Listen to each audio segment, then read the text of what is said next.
Hi, my name is Dan McCarthy. For the past few weeks, my team and I have been analyzing global factors that affect Scientific Games, a public company in the gambling industry. In this video, we will talk about the macro environment as well as the gaming and lottery industry and specific factors that affect Scientific Games. The factors that will be discussed were those that landed in the yellow area of this probability matrix. We look at the yellow factors because these are where different companies in the industry will tend to differ their opinions when making decisions. To kick this video off, we're going to jump into a background of Scientific Games, followed by some macro environment factors, as well as an industry analysis. Scientific Games is a company in the lottery and gaming industry. Scientific Games has two main categories of customers, including state governments for their lottery products and casinos for their gaming products.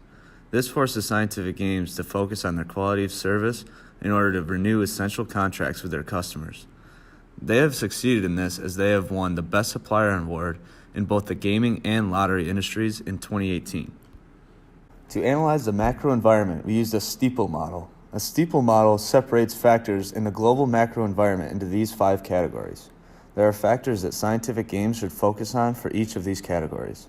For sociocultural, the main factor is that the population is growing and the millennial generation is becoming the main focus of many firms. Scientific Games needs to take into account that millennials are looking for products that are easy to use and that will simplify their lives.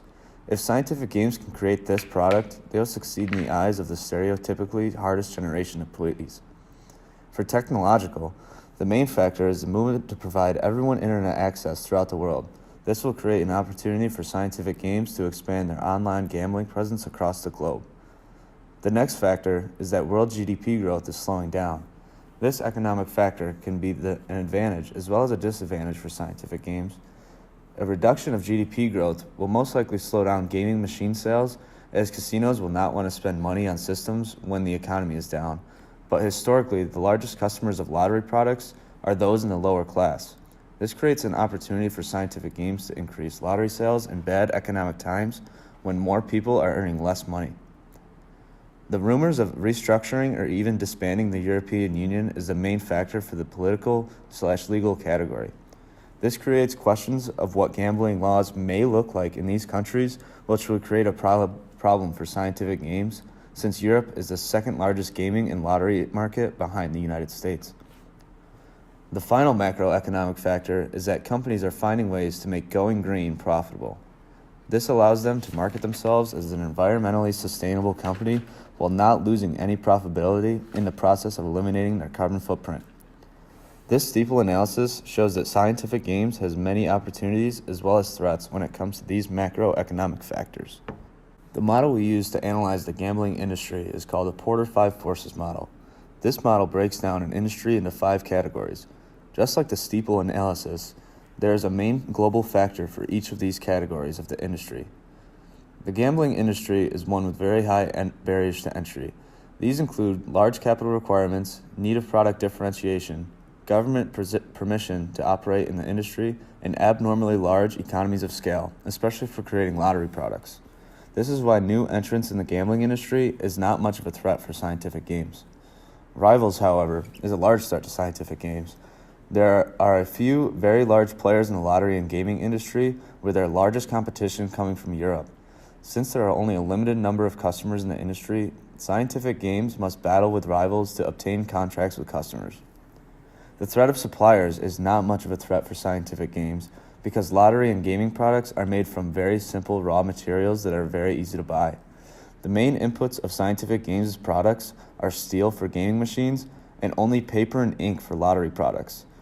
The abundance of suppliers for these materials make the threat of suppliers almost irrelevant for the lottery and gaming manufacturing industry. The threat of buyers, on the other hand, is one that must be taken into account when making strategic decisions in the gambling industry. With the main customers being large casinos and state governments, the small amount of customers have a large impact on the profitability of companies in the industry.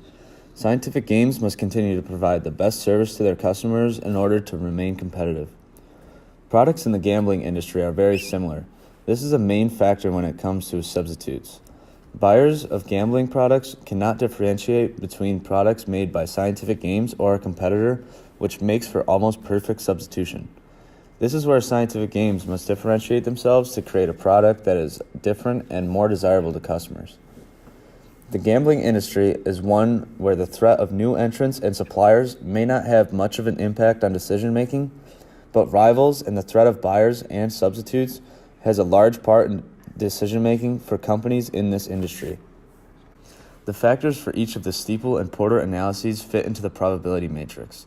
Some are more important than others, and the ones that should be focused on most are those that are in the yellow section.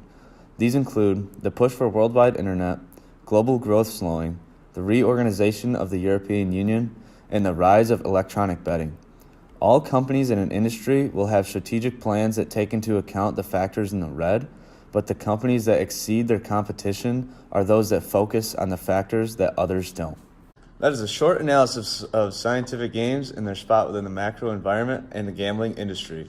Thank you for watching, and hope that me and my team will be able to answer any questions you may have. Thanks.